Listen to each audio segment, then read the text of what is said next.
I'm the head of the household. My orders are absolute. If you don't listen to me, we'll get a divorce.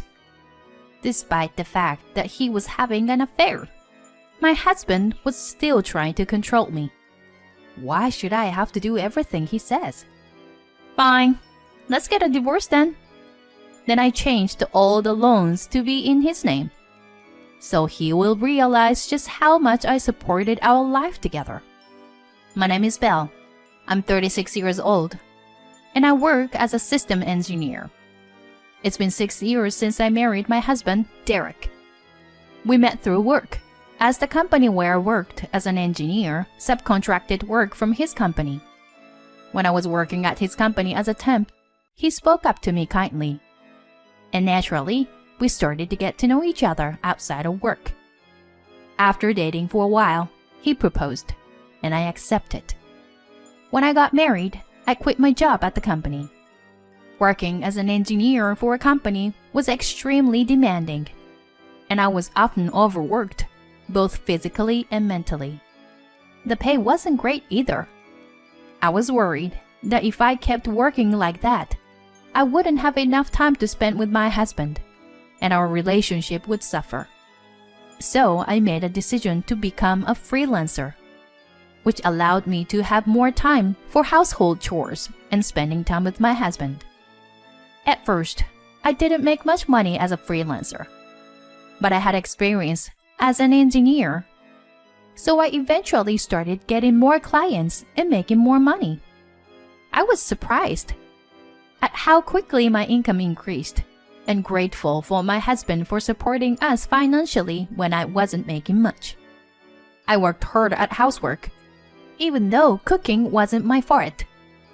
I try to make different meals every day, using recipe books to make my husband happy. Thanks for cooking and cleaning. It really helps me out. My husband praised my housework, which made me happy. In the early days of my marriage, we respected each other and had a happy life together.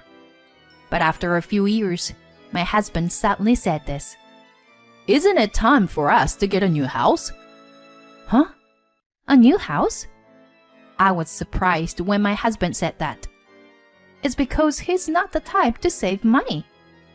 In that case, shouldn't we save up a little more money? What are you talking about? I earn a pretty decent income, don't I? Huh? Because you haven't had any financial problems since we got married, right? That's because it's thanks to my income.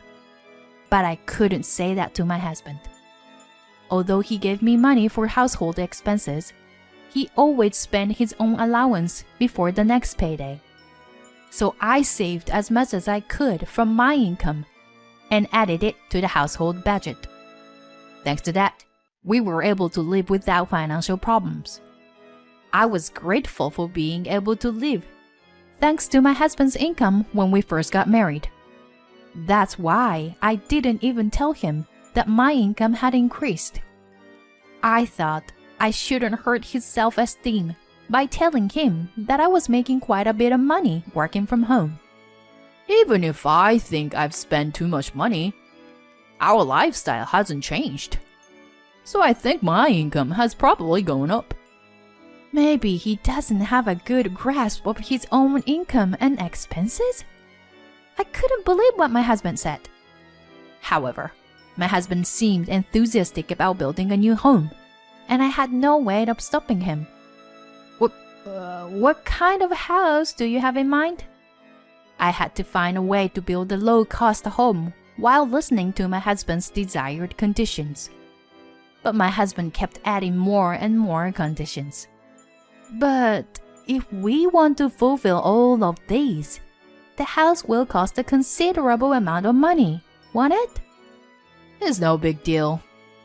It's a once-in-a-lifetime big purchase, and my income should be enough, right? I wondered what basis my husband had for saying that. At that moment, I regretted not telling my husband about my income. I thought I would tell him about it to calm him down. Derek, it's about household expenses, But actually, I also contribute a significant amount from my income. But for some reason, my husband didn't believe me. Come on, don't lie like that. No, I'm not lying, but I wanted my husband to buy a more affordable house. But in the end, he didn't listen to me and used his salary to take out a loan for a house that he could barely afford to pay for. Initially, I thought we were spending money reasonably, but over the years, my husband's spending habits have become more reckless. He started indulging in luxuries, like brand name clothes and watches, and going out drinking with his juniors every night. Although he works overtime to make up for it, his spending habits have become more and more difficult to ignore. Despite all this, he finally decided that he wanted to build a house. And in the end, he was able to make it happen. Wow, this is a really nice house. A house is a clear sign of success, isn't it? He was right. The new house is awesome. It's definitely worth the price. It's spacious, beautiful, and comfortable to live in. My workroom has become larger, and I can now fit a big desk in it, giving me more space to work comfortably. When your workplace is more comfortable, work can be done quickly and easily, which has helped me become even more productive. I'm grateful for that aspect of it, but our monthly mortgage payments still makes me anxious. My husband doesn't seem to realize it, but we're paying off a long-term loan every month. The house is under my husband's name, but he has a bad habit of overspending, so there is never any money in his account. As a result, I have to deposit my income into his account so that we can pay off the mortgage. I'm starting to feel frustrated with him. And one day, I decided to talk to him about it. Don't you think you've been spending too much lately? I want you to think about things like the mortgage for the house. When I said this, my husband frowned and rebuked me. What are you talking about? Haven't we been able to live a normal life even after we bought the house? If that's the case, then there's no problem. You're just worrying too much about the small details. And isn't it because you were bad at managing your money that you don't have enough? It's not my problem. What? Hold on a sec. I'm constantly thinking about how to save money from the daily living expenses I have with the money you gave me. And I'm supplementing it with money that I earn for the mortgage and other expenses. So please don't talk to me like that. What's up with you, really? Besides, the money you are putting in is not that much. So don't act like you are so great. The one who earns the most is the greatest. So I'm the greatest. Don't try to give your opinions to me. My husband said that to silence me. I was surprised by my husband's change in attitude. He used to be kind and considerate when we first got married. But since then, our relationship has become strained. We hardly talk, and sometimes we don't even say hi to each other. My husband had started working overtime more than ever before, and often comes home late at night. I wonder if it's okay to continue our married life like this. We're just living under the same roof without even having conversations. If that's the case, it might be better to get a divorce. But if possible, I wanted to reconcile with him. After thinking about it a lot, I decided to take the initiative to reach out to him. However, my husband shattered my determination in an instant. It happened when I went to town to buy a birthday present for a friend. It was a weekday, and my husband should have been at work as usual. But I found him in town, wearing his regular clothes and walking with a young woman I didn't know. I couldn't believe it, but I immediately thought it must be an affair. To find out the truth, I decided to hire a private investigator. About 3 weeks later, I got the results of the investigation and went to the detective agency. My husband was indeed having an affair. The woman was his colleague at work. And surprisingly, their relationship had been going on for about 2 years.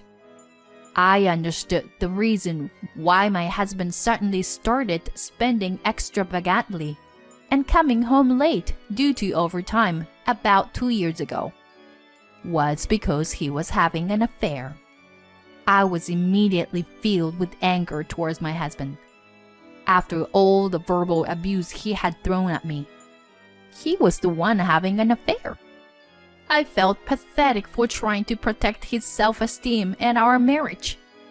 I decided to abandon all my doubts and take action immediately. When I rushed back home, my husband was sitting on the sofa watching a sports program. I stood between the TV and my husband and spread the evidence of his affair in front of him. "Explain this." When I showed my husband the photo evidence, he seemed surprised for a moment, but quickly changed his attitude. "Oh, that's Meg. She's my new wife." "New wife? What are you talking about?"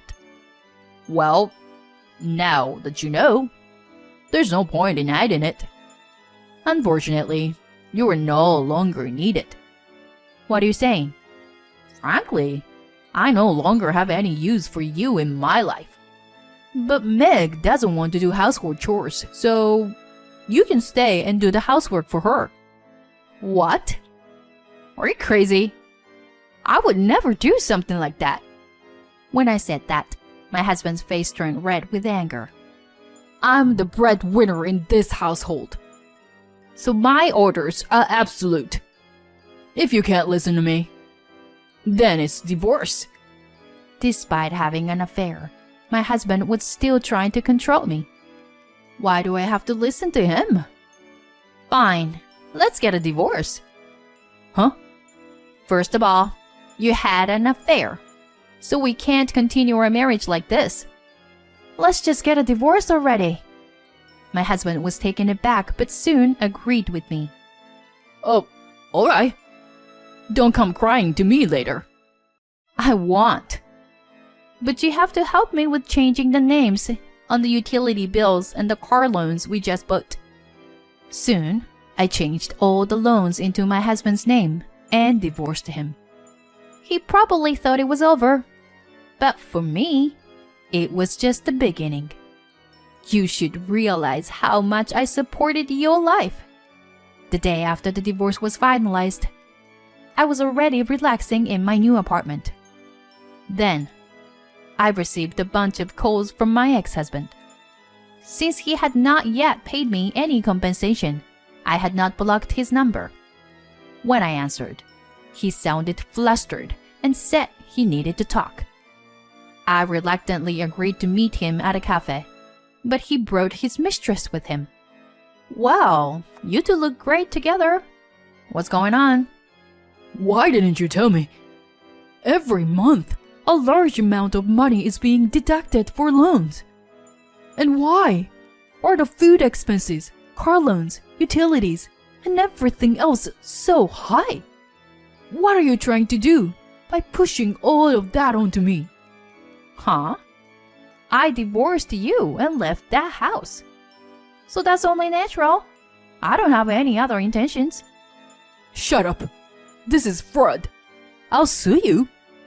My ex-husband and his mistress glared at me while holding each other's arms. They both said it was my fault. But I couldn't give in to such ridiculous accusations. "It's your fault for not understanding the situation properly.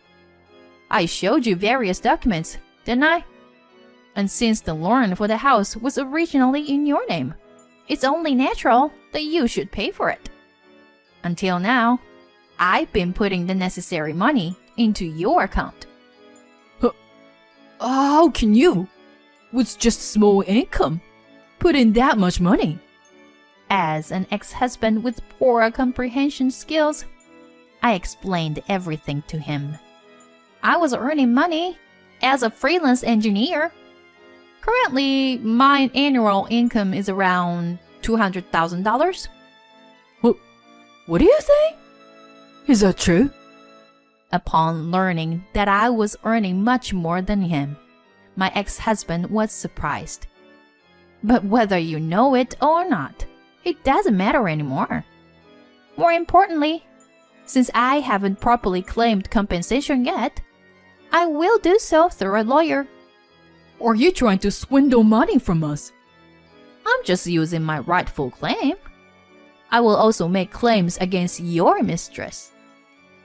That's... Then, I received compensation from both of them for the emotional distress they caused me. By the way, the woman my ex-husband had an affair with was devastated to learn that he wasn't using his own money to pay for the loan. The next day, she disappeared from his life. Their affair was just like any other, and it ended when the money ran out. My ex-husband now lives a lonely life, struggling to pay off his loan and make ends meet while commuting between work and home. He deserves the punishment he got, but apparently he couldn't accept it and spread the news of his affair around the office. His mistress claimed that he was abusing her, and they ended up in a messy quarrel. However, since they both lost their credibility, no one believed either of them. It seems that my ex-husband's financial troubles only worsened, and he eventually got demoted and received a pay cut due to his inability to focus on his work because of his mounting debts. It's all his own fault. And frankly, he deserves it. On the other hand, I was nervous when I first moved into my new high-rise apartment. But now I'm able to relax and enjoy my life here. I may not be interested in marriage or romance for a while, but that doesn't mean I want to be alone forever. If I meet someone in the future, I hope we can build a mutually supportive relationship based on what I've learned from this experience. For now, I'll focus on working hard and making the most of my time for myself.